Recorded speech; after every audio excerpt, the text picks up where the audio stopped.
It's been an ongoing thing on our platform about people's thoughts about Snoop Dogg's most recent release with Dr. Dre, Missionary. And it really made me think about the way that hip hop heads today view production. And I don't want to take up all of the time talking about that particular album and what people feel about that album because everybody's going to feel however they want to feel. I don't, think that you could force anybody to like something if they say they don't like whatever, whatever. But I'm just trying to look a little bit deeper into what do we deem great hip hop production. Everybody always talks about get great beats. You need great beats. This person needs beats. This person's a great beat picker. Hip hop is surrounded by beats and production. This person's a bad beat picker, yada, yada. And I only bring that up because when I listen to Missionary, and you and I had a conversation when this album came out before we even went online and, talked to the rest of the people about it. Production wise, I was very impressed with it. And Mhm. I constantly was hearing the feedback otherwise where people were saying things like overproduced, and people were saying things like, I guess underwhelming, yada yada. People weren't as impressed as I was, and as Right. I hear that you were too in our conversations, and Mhm. and it made me wonder like why, because nowadays it feels like when we have a producer, like let's just say an alchemist, right, who will go out there and produce a whole effort and it'll be pretty much loops, people are impressed with that. And not to say the loops are bad, but it just got me to thinking like, okay, is the simplistic approach better for hip hop production, or is it the more complex approach? Because I feel like, and I'll let you speak to this too. I feel like on Missionary, Dr. Dre, and what is it? The what was the team called? I'm sorry, it slips me right now. Um, Uh, it's something that has to do with hospitals, right? It's not emergency yeah, room, but something like that. ICU. That's yeah, yeah, so Dr. Dre and yeah. ICU, it seems like they came from a more complex approach. We also saw like samples that we had heard before, like, the sample that Dilla used for Stakes is High being bumped Right. up. I think we all expect sound quality and all of those things to be there as it pertains to Dr. Dre. But in your opinion, why do you think that the more complex production approach didn't really take to hip hop fans this time around? I think it's a couple of things. I'll start with something that you just said that actually made me think of something, just in terms of the simplistic nature of what we're used to getting from hip hop at its core, at its essence, where some of the best we love the idea of just two, a producer and a rapper, and it's just like you said, it might just be as simple as picking a loop, throwing some dope ass drums over it. The rapper does his thing, boom, hip hop. And I Yeah. think that based off of what we know in 2025 of Dre's production style, I do think that people think that maybe he doesn't do all the work, or, and when he does, like could it be he's doing too much? Um, that's one of the only things I can sort of make a guess on. I think the other thing, as it pertains to Missionary, and we was just talking about this. Hmm. I just don't think that I don't think that there's any way you can live up to the hyper doggy style. I do think There's that who no they are has a lot to do with people's perception or the reception that the albums Yeah, or lack thereof. yeah. Like I feel like it's impossible to meet the expectations of doggy style, and they didn't. I don't think they did themselves any favors by naming it missionary and keeping it on theme of sex positions. I agree. It was almost like they should have. It was almost like Dre should have just said he was, like Snoop should have just said he wasn't on Easy dropping the album, not reveal the maybe not reveal the title, or maybe give it another title, maybe not reveal that it was Dre, and just say, "Yo, I'm dropping an album. Check it out." And us as the fans discover that it's produced by Dre, and it's like, "Oh shit! Oh, this produced by You Dre." know what? I never really thought about that part of it. Maybe because, like you said, who they are and what they have to live up to. Maybe the rollout Yeah, was off, you know. And again, there was really no necessary reason for it to be called missionary, right? Like Doggy right, Style is a play on the fact that this is Snoop Doggy Dogg, Doggy Style, his flow. He had a unique style, and they were able to use a double entendre on that and talk about the sex position, right? So right. that title was, I don't want to say set in stone, but it was well thought out and it was played upon very well back in '93. There was no Right. reason to really call this missionary, honestly, other than to Yeah. piggyback on, the previous effort, which no one can live up to. Let's just be honest. And I do think that would have been a great idea to just say, hey, just call this album whatever they were going to call it. And Hmm. don't even have to really play on the fact that Dr. Dre produced it. They could have left some Right. nuggets here and there, like Dr. Dre's always taking pictures in the studio or whatever. They could have leading up to that album, show Dr. Dre in the studio, not really say anything about it, and just release it. And I think that, yeah, that may have done something as well. I think that's a point that I didn't even think about when we were talking about the album and reviewing the album. The rollout was a little Yeah. bit traditional and a little bit off. I do think that they should have just dropped it possibly with no singles. I think that traditional way of releasing albums, Right. this album really showed us that traditional way just doesn't work anymore. Because if that It's doesn't not. work for Yeah. Snoop Dogg and Dr. Dre, it's not going to work for anybody. Right. Right. And so yeah, I just don't.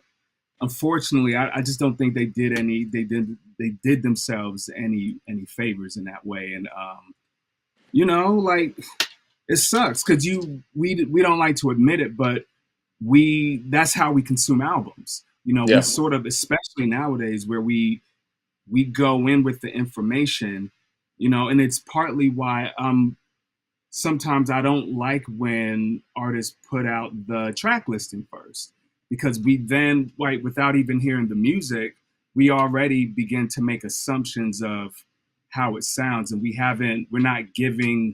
actually not giving the music a fair chance and listening to it objectively.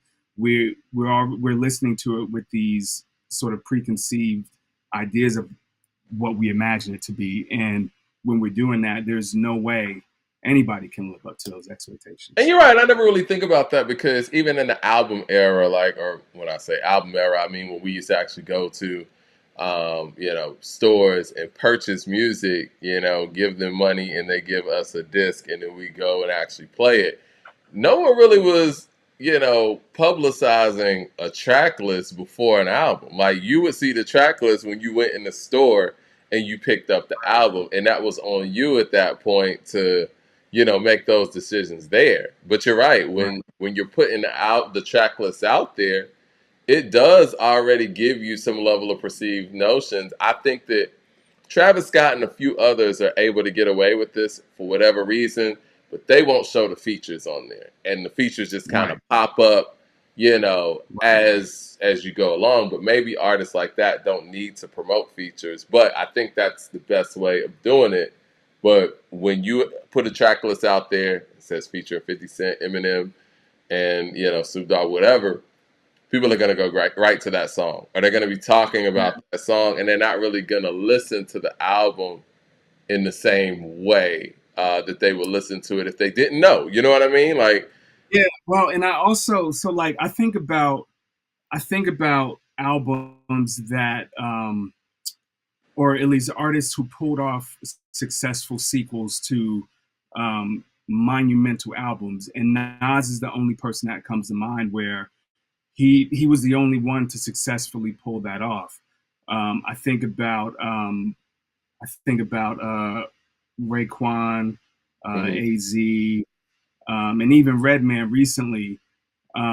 They While they have dropped stellar sequels to their most acclaimed albums, I think that only um, had Nas had that level of build up and expectation to that and was able to actually pull it off. And obviously, with the help of Ether and the help of the battle, that propelled a lot of it. But Nas is really the only person I can think of that, and even saying that, even still, Nas is still plagued by the Right.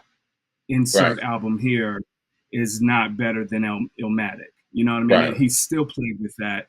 And this man dropped Stillmatic, which is, a damn near flawless album. Um, right. Stillmatic, it has its low points, and that low Yeah, point yeah. taken off. I do Damn, think damn, that, damn near flawless. Not flawless, but yeah, damn near.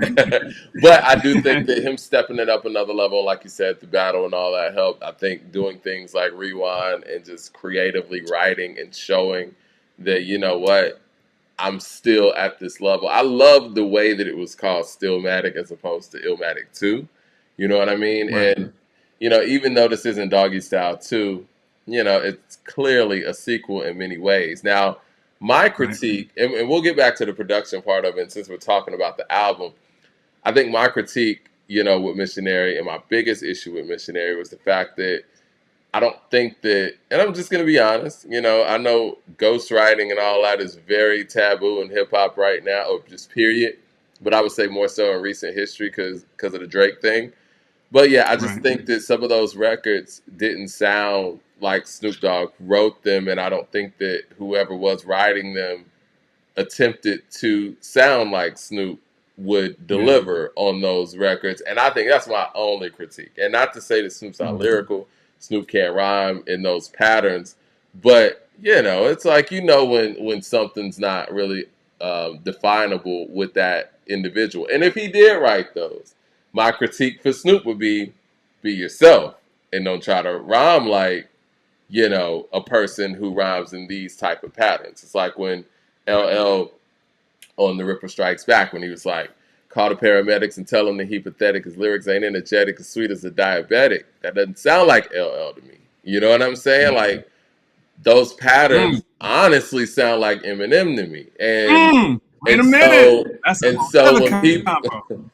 and so when people like not Red Man, like when people like Canibus put out notions that Eminem wrote that record, those type of things make you believe those things. And when I hear LL record, I want to hear LL. When I hear Snoop record, I Yeah. do want to hear Snoop. And that's my only critique of Missionary. And I do think that those approaches or those missteps made people look at the production like it was the problem. You know what I mean?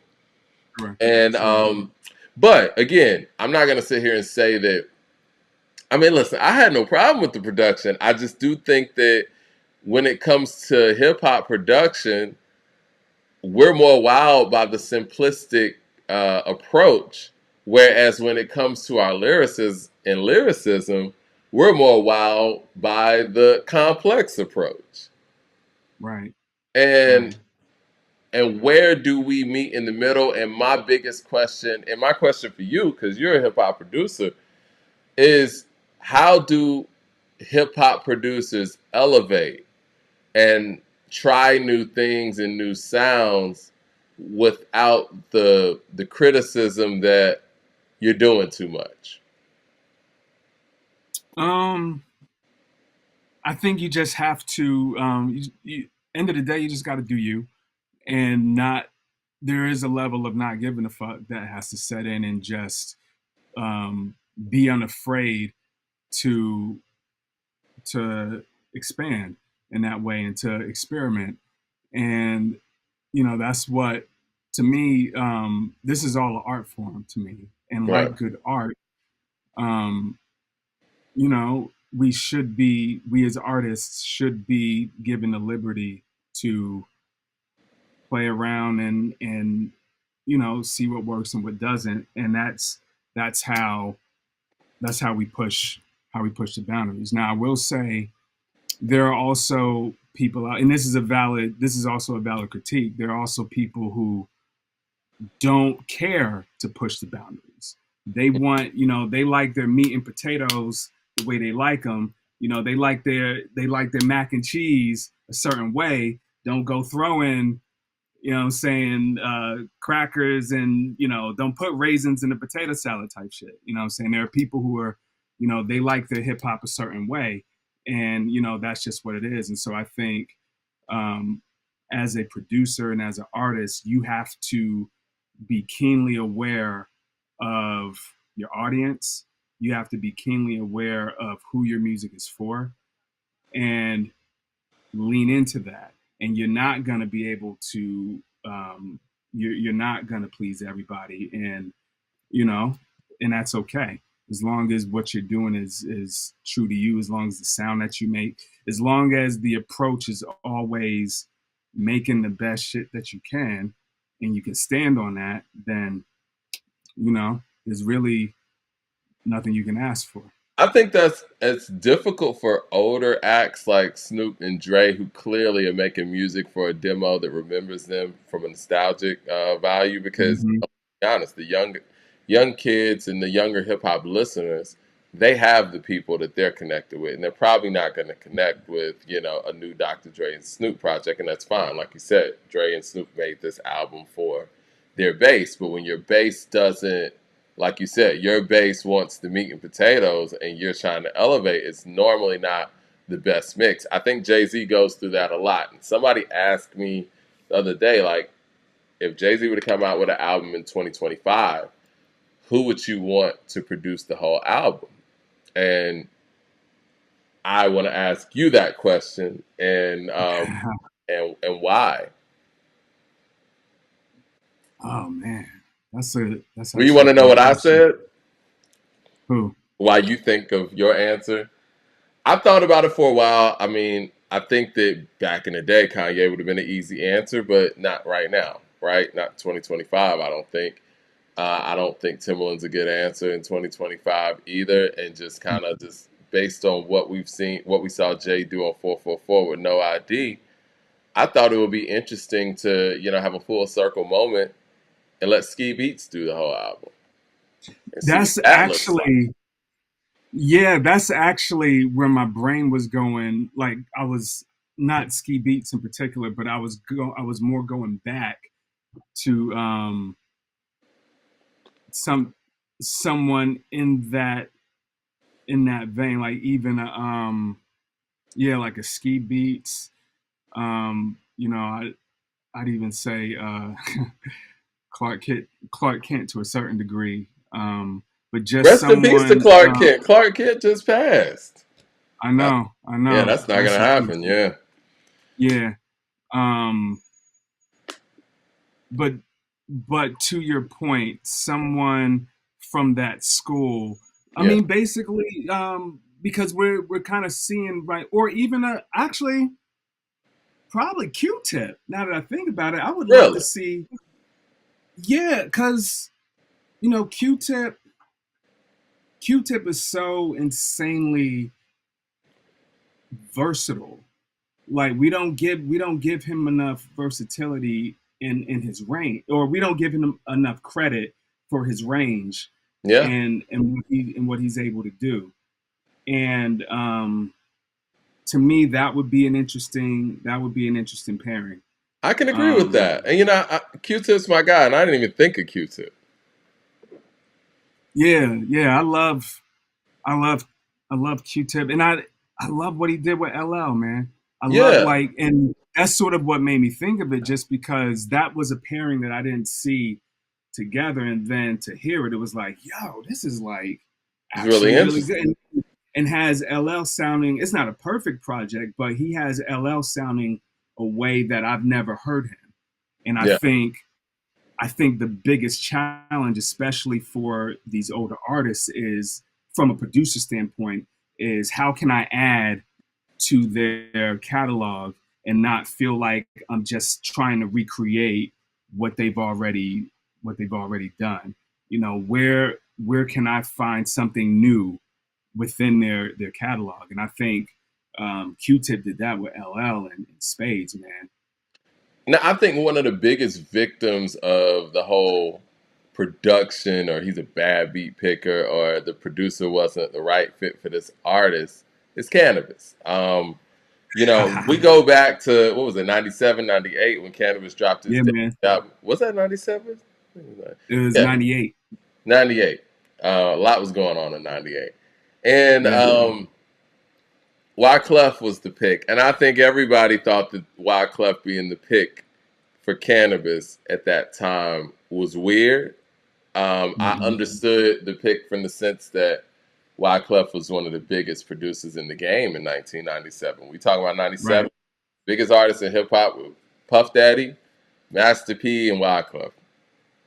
Yeah, I feel like I'm leaving out somebody, but nah, I think that's Yeah. what it is. And so that was why he was picked to produce that album. But a lot of people didn't think that it was a great fit, and ultimately it ended up not being a great fit. Now we have the beat conversation, production conversation. Who do you think should have been chosen to produce Canibus's first album, and why? Well, we were talking about it, and I wish I knew. I don't know the producers' names, but I thought he should have done more with the Lyricist Lounge crew. Hmm. Um, that whole camp. I felt like the rock, basically the Raucous crew. I felt like Raucous had this perfect balance of appealing to that backpacker underground audience, but being able to have singles, be able to have strong enough singles. And I think Raucous understood that they're not competing with Puffy. They're not competing with Master P. They're not competing with Jay-Z. They got their own thing. Yeah, Um, but there was also an understanding that they are a label and they have to sell something. And I think that they learned that, well, if we just feed our core, if we feed our core fan base with what they want, we can eat off of that. And that's what they did. And I think that they had such a great in bringing Canibus into the fold. I think that he would have fit right in because that's just what he was all about. He was the battle guy. He was the lyricist guy. They were comparing this guy to Rakim. And yeah, so I also think that um, I don't think Canibus was as developed as he could have been. And I do think that he needed maybe a few more months just to develop just artistically. I think that he was somebody who had, I mean, clearly, a supreme MC just on a raw rap level. But right. being a raw rapper in a cipher is different than being a great artist. And I think that we unfortunately only got one dimension of him. And I use the example. I like to use the example. Thank God Puffy told Busta Rhymes that girls don't want to hear you screaming all over the track all the time. Yeah. Sometimes you need to smooth it out.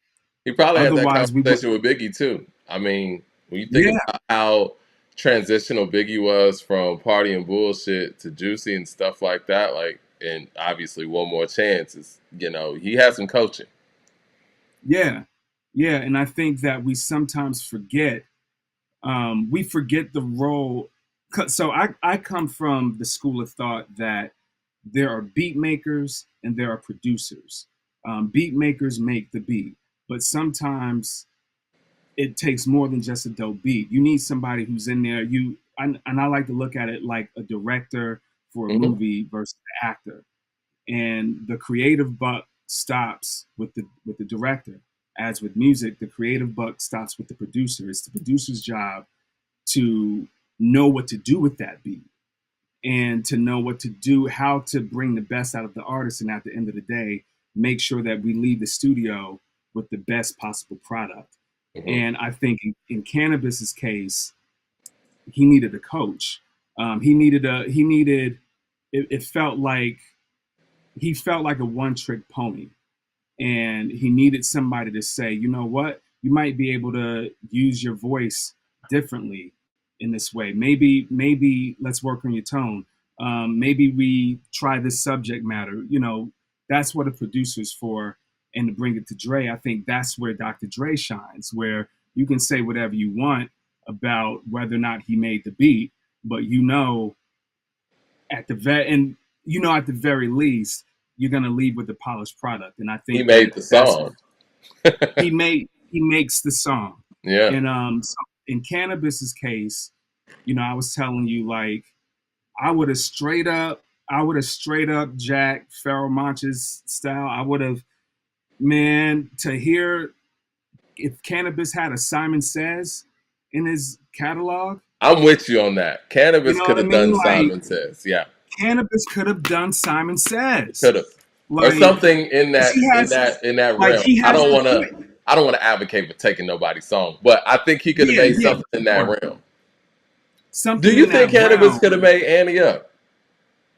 Yes. I think so too. Yes. I think so. Absolutely. Something as a lead single. As a lead single, that's where I would have gone with it.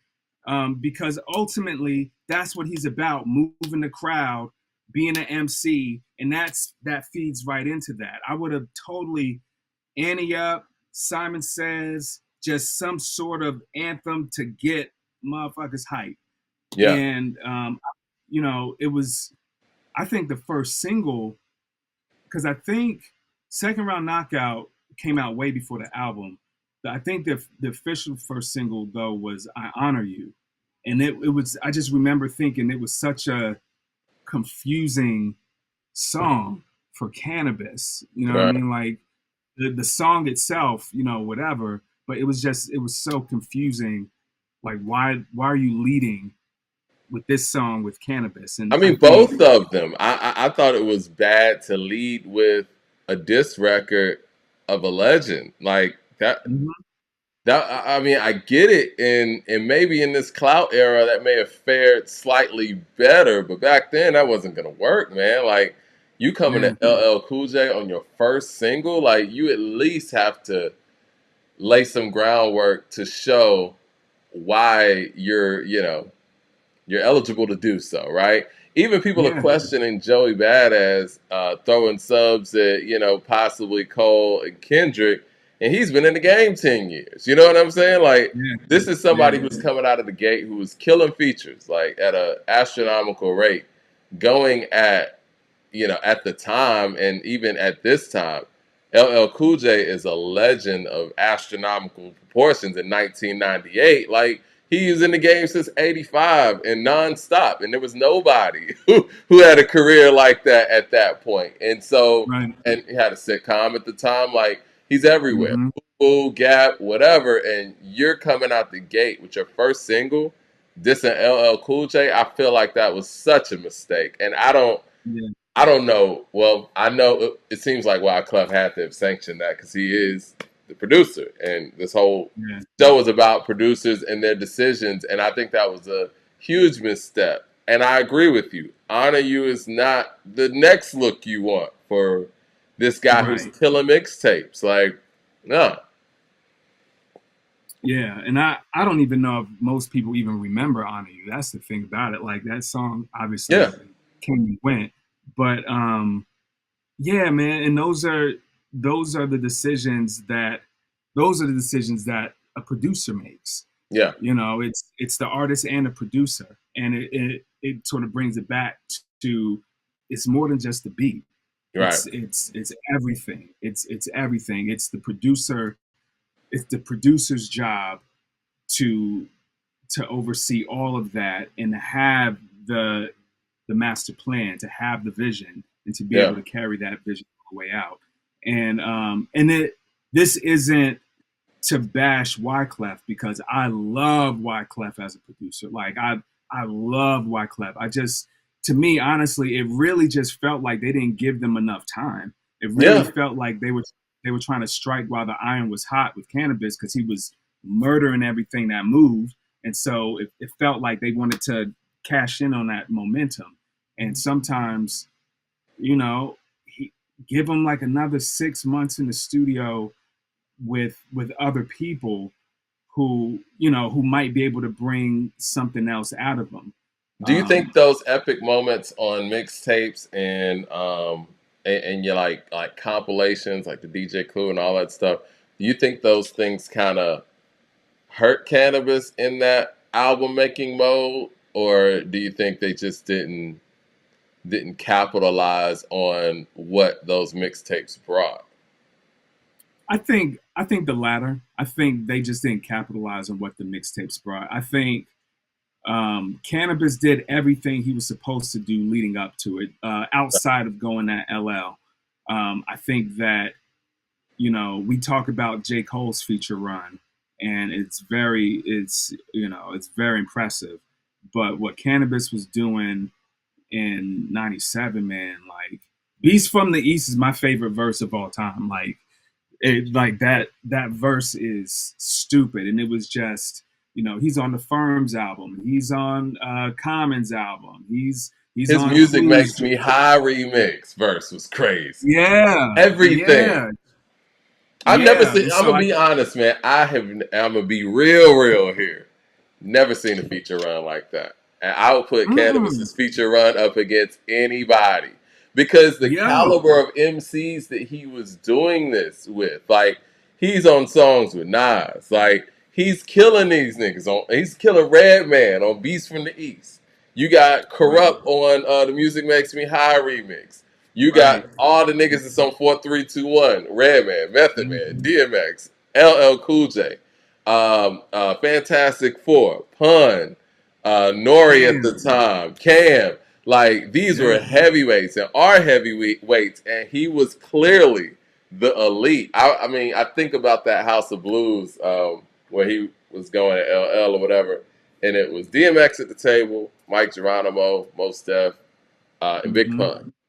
And yeah, Canibus, with confidence, sits there and says at the table, like, I'm going last. I earned that. In front of these yeah, guys. That's who this guy yeah, was in 1998. That's what it was. yeah, And nobody even yeah. questioned that. Yeah, he said I deserve the anchor. Now Pun, but it was funny though because Pun was like, all right, and he did, Pun killed it. He He did the did. the Dream Shadow verse. Pun killed it. But absolutely, Cannabis, he deserved that, man. His run was crazy, and if we're comparing it to even somebody like J. Cole, I would even say that you know when it came down to the come down and it was time for the diss record. Um, Cannabis didn't miss. No. Second round knockout was crazy. Yeah. Second round knockout was crazy. It was probably Um, misplaced, but it wasn't a miss. I agree with that. right, right. This is what I would say about the project or whatever, right? I would come with a paid in full type of approach. And when I say that, Hmm. like you said, anthems, and where you don't really have to tone down your mic presence, but you got production that fits that, and people can still take in your rhymes while still being able to have a bop to it. I Right, think right. Cannabis's approach, some of the records that were on the raucous side of things, like a Oh No or Miss Fat Booty. And so I couldn't really hear Cannabis on because of how raspy and aggressive his approach was. But Yeah. definitely, if it was a paid in full type of approach, like on My Melody, and like we said with Simon Says, Annie Up, and with that being said, I would enlist somebody like a Molly Mall, who has worked with Rakim, who has worked with Mm, Big Daddy Kane, mm. who has worked with Cool G Rap, and Yeah. who knows how to LL too, but that's the conflict. It probably wasn't going to happen then. So, Right. but in a vacuum, though, it's like, look, if Yeah. you get Molly Mall, I'm going to need you to take off this second round knockout, and that's the exchange. Mm, And yeah. I think Yeah. that the Cannabis debut would be very, very different if Molly Mall would have approached that from an '80s type of standpoint. Because I mean, Hmm. for real, like Cannabis's approach was a throwback for the '90s, Hmm. and he wasn't going to match, like you said, the versatility of Jay and DMX. He wasn't going to get on no Swiss Beats, no Timbaland stuff. His approach was killing the mic. No pun You intended. know, I mean, if this is '98, I'm like, why not just go with Primo? Primo in his prime, man. Like, Yeah. you know, if we're in '98, like that's probably the Primo is probably as good as you're gonna get. Just in, you know, I think the other thing too. Sorry, I'm like jumping thoughts here. No, I you think good. the other thing too is Canibus's voice is very distinct, Yeah. and if you're gonna rap like that for your whole album, then you gotta keep the album short. Like you gotta keep it like at an Illmatic length, you know, because it's just a lot. You know, if you're rapping at the cadence that he's rapping at with this voice, you know what I'm saying? Yeah. Like the whole joint, you know, it does something to your ear. So I would I would try to keep it short and sweet and just make sure, you know, record as many songs as you need to until you find them and then pare it down to the best like 9 or 10 and leave us wanting more. That And, is and, if you're gonna and rap that way. and not to interrupt you, but even as a producer, you have a blueprint of what works, right? You got him rhyming Right. over ice cream in the way that he did. You got him rhyming over incarcerated Scarfaces the way he did. You know, many of us wanted RZA to produce this project. That wasn't going to I happen, was but giving you wisdom. you know what I mean? But I mean, that would have been great. But I think that at that time, you know, obviously it would have been connected to some of the chambers and stuff because of the sounds that Sure. RZA was going with. And really in 98, RZA had kind of gone away from that sound a little bit too. So, but saying all Right. that to say, you have a blueprint of what really works with this artist and where people really gravitated to this artist, sonically, where people gravitated to this artist. So, where does the honor you come from? Like, why take these chances? And I'm all about chances, but lean Same. into your strengths, man. Like, why didn't Clef or whoever was going to executive produce Canibus's debut? Why didn't they lean into the mixtape? The album could have been, like you said, like 9 or 10 songs, and been kind of like a mixtape type of vibe, where it's like record scratching, songs stopping early, jumping in. You know what I mean? Feeling like a Yeah. mixtape because that's what people grew to love Canibus for. And at Right. that point, you feel like that's just a transition from what you were listening to the debut. And I just don't understand why they didn't lean into that. Yeah. No. Same. Same. One of the great It's mysteries of hip hop, man. We're playing Monday Morning Quarterback here on Cannabis's career and debut album. Yeah, well, it actually y'all made me think of it because I know I watched the episode you did, the great episode you did with Mickey Fax, and I know his name came up in it.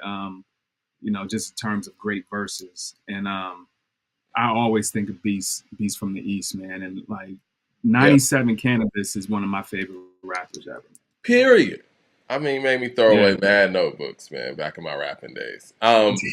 Before we get out of here, and I love this conversation about executive producing a person's album. yeah, This one guy we talked about on the show this week. I don't like dating these, but whatever. Joey Badass is really making some noise with Conductor right now, and I think mm-hmm. Joey Badass is at a point where he really wants to take his career to that next level. He needs that album to do so. Um, he has a film career now. I think he's rapping at a very high level. He's 30 years old now. He should be at the peak of his powers. If you were executive Right. producing a Joey Badass project right now for this year, and off of the Mm-hmm. momentum of what's going on right now with him possibly going at some of the top dogs, what's the Mm-hmm. approach? Who are you enlisting, and what's the length, and what's the approach for singles and rollout and things of that nature? I know it's a loaded question. Yeah. Crazy enough. I'm actually with Joey Badass. I'm actually going the Cannabis route here. And this is just based off of what he's been putting out. Because for me, I'm thinking about what are we trying to accomplish here? Right. First of all, what's the goal? What's the end goal, and what do we want? And it seems like just based off of what the couple joints that he put out, he's coming for the crown. You know what I mean? Like he wants to solidify himself once and for all. And, rightfully so. He feels like he should be in the conversation with Cole, Kendrick, Drake, whoever. And so if that's the case, then, I'm keeping it gutter. I don't think that he can go wrong leaning into a more boom bap sound. I think as long as, with me, I'm picking apart his lyrics. The producer in me is going to pick apart his lyrics. And I want to make sure, because again, the goal is the crown.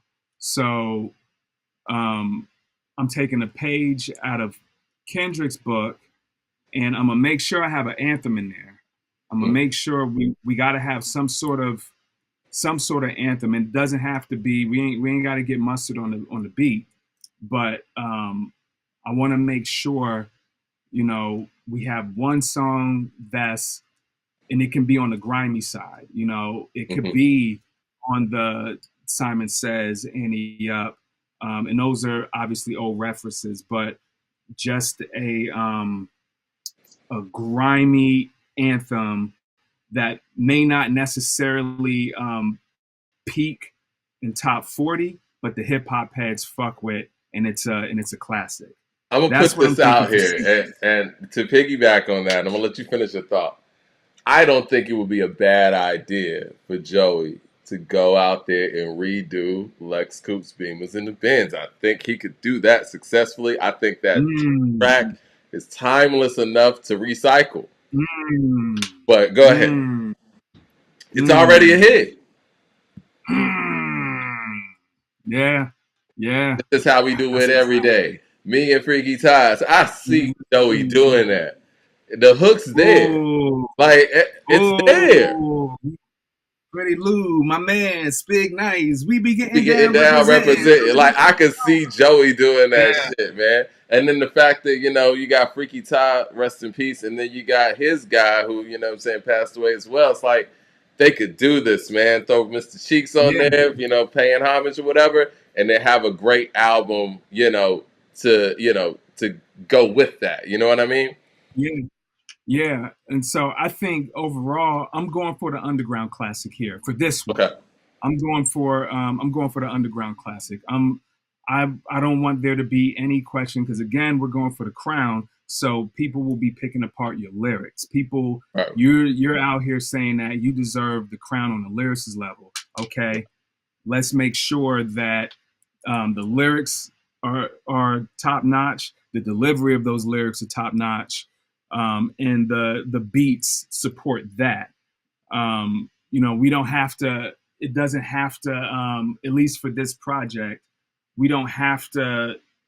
In terms of the beats, we don't need the grand slam. We don't need, a huge record, but we need something to make some noise with, and for the underground heads to fuck with.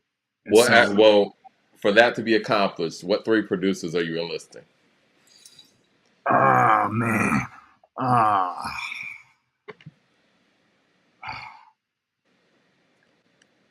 From what you said, I like Conductor. Conductor is definitely one. I would say Alchemist, but I don't want Alchemist to lean on, because right now he's really in that, for lack of a better way of putting it, the Griselda bag. He's really in that bag. That's not like he did a joint for like the joint that he did for Sean. Hold on, oh man, I can't. So it happens when you're on camera, man. You know this stuff, but camera is like. There's a joint that he recently did for Big Sean that was it was out of here, and it was, and it was more laid back, and it had a groove, but it had enough space for Sean to do his thing. So yeah, I'm also going Alchemist, because he has proven time and time again, especially as of recently, that he knows how to put together a full body of work, a full album.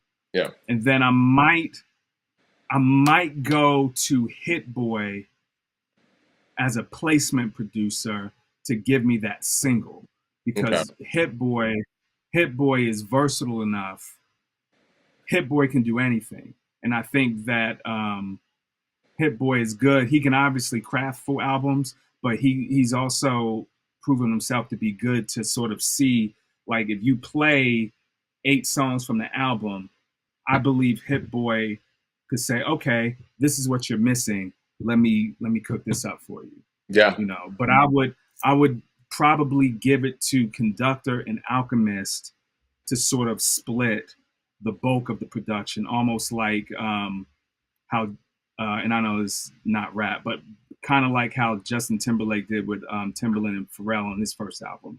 Have Right. them sort of split the production in that way, and give the single to Hit Boy, and Mm. maybe give Hit Boy like 1 or 2 joints to kind of round it out. But You yeah, know, that's now sort that of you mentioned Hit Boy, though, I would like it, and I know I said 3 producers, but it would be kind of cool if Conductor kind of sets the tone with some of the stuff that he's done, and mhm. Hit Boy come in there and match that. You know what I mean? Because Hit Boy's kind of shown that he's able to kind of be the glue if he needs to be as well. Yes, Um, yes, but I still think that Joey should redo that Lost Boys classic in some sort of way, man. I mean, we're 30 years past it. I mean, somebody should, and I think it will yeah. work. No, that's a great idea, man. That's a That's a great straight up idea. anthem. All right. Well, I mean, I thought we were going to be on for me like 20, 25 minutes. We're like 40 something minutes in, but the great discussion. I mean, I think that that's where hip hop moves forward. And I think that speaking about production is very important because we always talk about, hip hop's lack of musical progression, but it starts with the producers. The producers are moved by the artists. And I think even in the conversation that we just had, we're showing how important the producers are to this process. I mean, we talk about Illmatic all the time, but the producers that were on Illmatic were coming off of Mecca and the Soul Brother, making Main Ingredient at the same time, Hmm. coming off Right. of Breaking Atoms, coming off Yeah. of What coming was off that? of Was that Midnight Marauders or yeah, Whirlwind? coming off of Midnight Marauders and coming off Yeah. of Gangstar was coming off of Was what's that that? Hard to Earn? Hard to Earn. No, Coming off of Hard to Earn. yeah, So yeah, the yeah. producers on that album were very important, and where they were in their career is very important. And yeah, they helped craft that sound. They understood who was at the helm and who was on the mic, and they built around that. And I think that when we see hip hop moving forward, the producers are going to be very, very integral in that. And we never really have that conversation about what do they need to do moving forward. We always talk about the artist, like who's the artist that's going to step up, but who's the producer that's actually going to step up and get that artist that is about to do what they're about to do and say, hey, let me guide this person. I think Canibus was a missed opportunity on so many levels, and I'm glad we had a conversation about it. Yeah, I'll just say one more thing, Justin. As Yeah, far go ahead. as the role of the producer, I think it's important to distinguish beat maker and producer. And for me, I always champion the producer because sometimes the producer isn't always the beat maker, but the Yeah, producer knows what to do with the beat.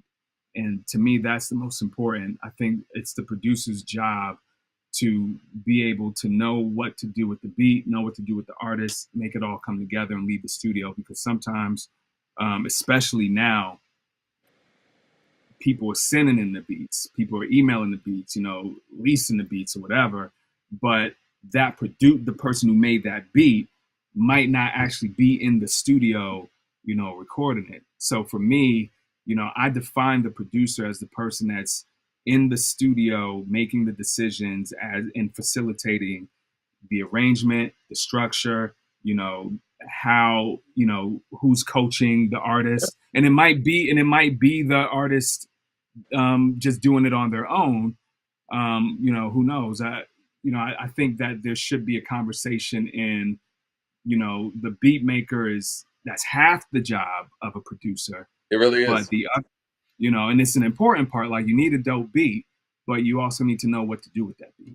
I think Puff Daddy, is very historic in that, right? What he was able to do with Biggie, and a host of others. But Biggie is a very prime example. We saw what Biggie was like, what he looked like, what he flowed like, what his approach was like, before Puff came along. And we see the evolution and the fact that he took in what Puff was talking about. He doesn't make One More Chance without the remix, without Puff. He's not the Biggie that we hold so high without the coaching and the production job or the producing job of Puff. He produced his image, he produced his approach, and Biggie took that and grew with that as an artist and was able to take that with him. And whether they would have continued on, who knows? But we know that tutelage that Biggie received, he would have taken that on to whatever level that he was going to go even after that. He wanted Machine Gun Funk to be his first single. Puffy's vision was Juicy. Now look at that. You know what I mean? Like, that's important. When you have somebody who's able to, see that level of vision for an artist, it gives that artist an advantage. And, not everybody had a Puffy. Tupac didn't really have a Puffy, to be honest. You know what I mean? Like, say rocking with me on this. We got to do a part 2 of this because I want to see how this badass thing, pans out. And you guys in the chat or in the comment section, let us know if there's something that we missed out on, or some of your points when it comes to production. Who do you think is more important, the beat maker or the producer, or what do you think makes up a great producer in hip hop? Because I'm still trying to figure it out, to be perfectly honest with you, even after this hour-long discussion. Yeah. All right, man. Hit like and subscribe.